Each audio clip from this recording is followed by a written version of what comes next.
नमस्कार दोस्तों। 20 अगस्त का दिन हो या फिर 21 मई का, भारत के पूर्व प्रधानमंत्री श्री राजीव गांधी जी की याद आ ही जाती है। राजीव गांधी हमेशा एक जिम्मेदार प्रधानमंत्री रहे और सरल, मृदुभाषी और आकर्षक व्यक्तित्व के स्वामी रहे। राजीव गांधी को भारत के इतिहास में सबसे कम उम्र में प्रधानमंत्री की गद्दी पर बैठने का सौभाग्य प्राप्त है। जब वो मात्र 40 वर्ष के थे तब उन्होंने भारत के प्रधानमंत्री के तौर पर अपना पदभार संभाला था।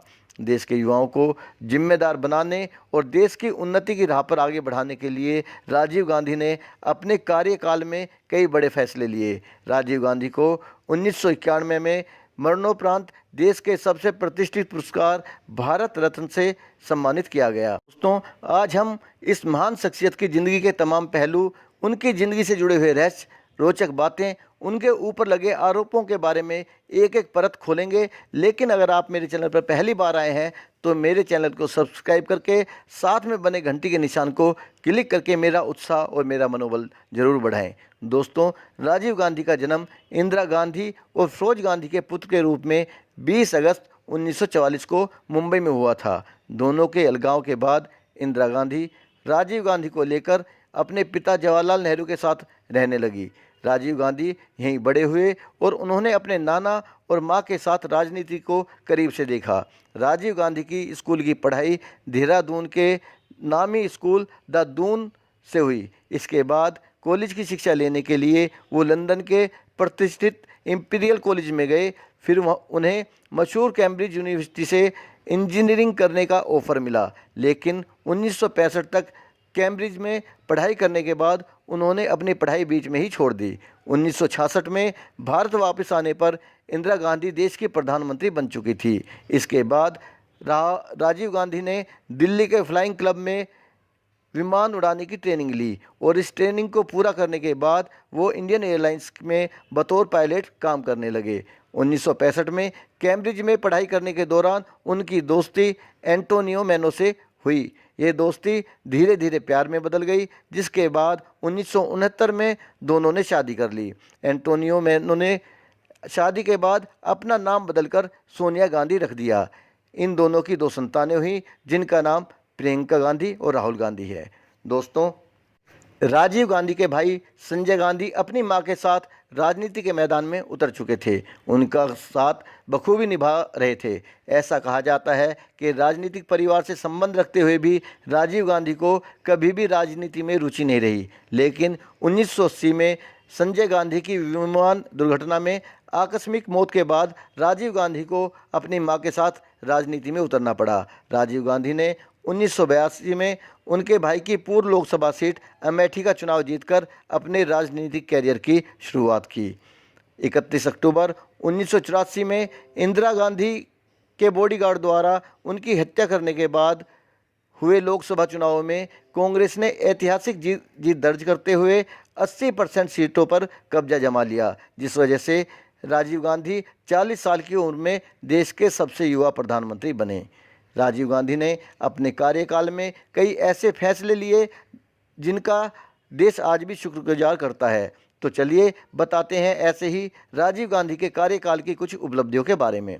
दोस्तों, देश में वोट डालने की उम्र पहले 21 साल हुआ करती थी, जो कि युवा प्रधानमंत्री राजीव गांधी के नज़रिए से गलत थी। वे देश के युवा को जिम्मेदार और जागरूक बनाना चाहते थे, जिस वजह से 1989 में हुए 61वें संविधान संशोधन के दौरान उन्होंने वोट डालने की उम्र को 21 साल से घटाकर 18 साल कर दिया। इस वजह से करोड़ों युवा अपनी पसंद के प्रतिनिधि को वोट देना शुरू कर चुके थे। दूरसंचार क्रांति का जनक राजीव गांधी को ही कहा जाता है। राजीव गांधी ने 1984 में भारतीय दूरसंचार नेटवर्क की स्थापना करने के लिए centre for development of telematics की शुरुआत की। इस शानदार पहल के माध्यम से पूरे देश भर में दूरसंचार की लाइनें बिछनी शुरू हो गई।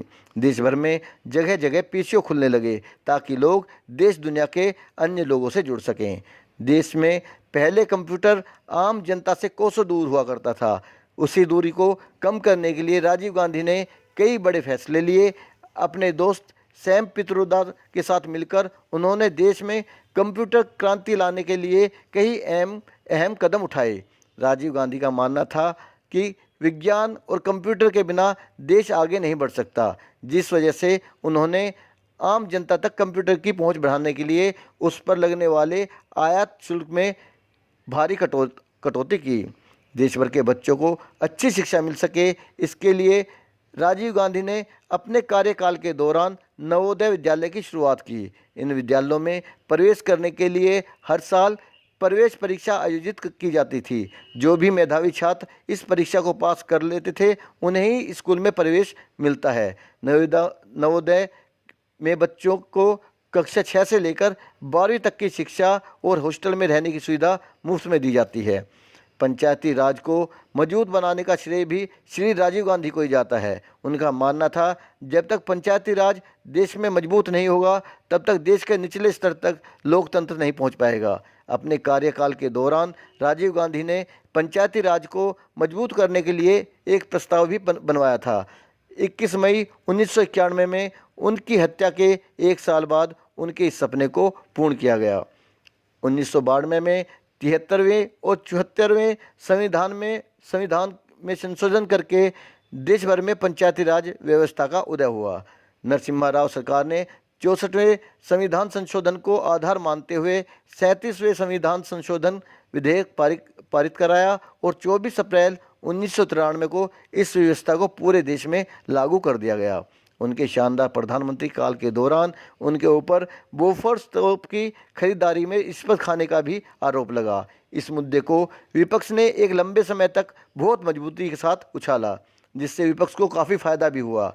हालांकि राजीव गांधी के ऊपर इस तरह का कोई आरोप सिद्ध नहीं हो सका, लेकिन इसे भी एक विडंबना ही कहा जाएगा कि जिस बोफोर्स तोप की दलाली का आरोप राजीव गांधी सरकार के ऊपर लगा था, उसी बोफोर्स तोप ने पाकिस्तानी सेना के छक्के छुड़ाए जब अटल बिहारी जी की सरकार के दौरान पाकिस्तान ने कारगिल में घुसपैठ की थी।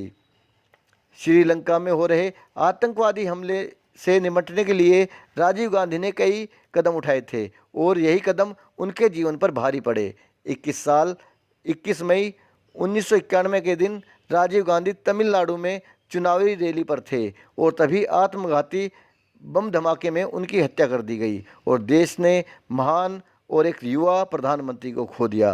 राजीव गांधी के जन्म दिवस को देश भर में सद्भावना दिवस के तौर पर याद किया जाता है। भारत के एक देशभक्त सिपाही राजीव गांधी को हम देशभक्त चैनल की तरफ से सैल्यूट करते हैं। जय हिंद।